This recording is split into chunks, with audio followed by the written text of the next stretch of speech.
പ്രിയ സഹോദരങ്ങളെ, വിശുദ്ധ ലൂക്കായുടെ സുവിശേഷം 2-ാം അധ്യായം 22 മുതൽ 35 വരെയുള്ള വാക്യങ്ങളാണ് നാം ഇന്ന് വിചിന്തനം ചെയ്യുക.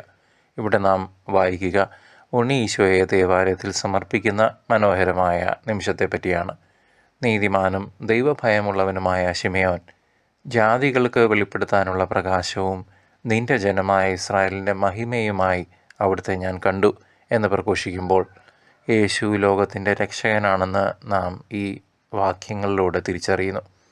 കർത്താവിനെ കാണുന്നതുവരെ താൻ മരിക്കുകയില്ലെന്ന് പരിശുദ്ധാത്മാവിൻ്റെ വാഗ്ദാനം ശിമയോൻ്റെ ജീവിതത്തിൽ നിറവേറിയത് അദ്ദേഹത്തിൻ്റെ ക്ഷമയോടുള്ള കാത്തിരിപ്പിലൂടെ ആയിരുന്നു. നാം ദൈവത്തിന് വേണ്ടി കാത്തിരിക്കണം.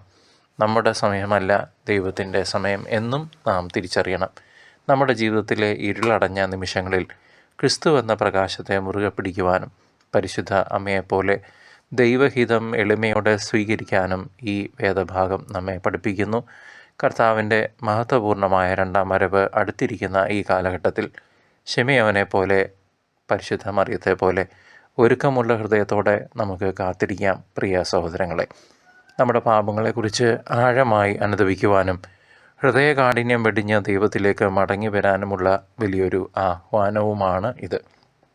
അവിടുത്തെ വെളിച്ചം സ്വീകരിക്കാൻ തടസ്സമായി നിൽക്കുന്ന തിന്മയുടെ സ്വാധീനങ്ങളെ നമുക്ക് പാടെ ഉപേക്ഷിക്കാം. ഉണ്ണീശോയെ കൈകളിൽ വഹിച്ച ശിമയോൻ്റെ സന്തോഷം നമ്മളുടെ ഓരോരുത്തരുടെയും ജീവിതത്തിലും നിറയട്ടെ. പ്രത്യാശയോടെയും വിശുദ്ധിയോടെയും നമുക്ക് കർത്താവിനെ സ്വീകരിക്കാൻ ഒരുങ്ങാം. അവിടുന്ന് നമുക്ക് നിത്യരക്ഷ പ്രദാനം ചെയ്യട്ടെ. ആമേൻ.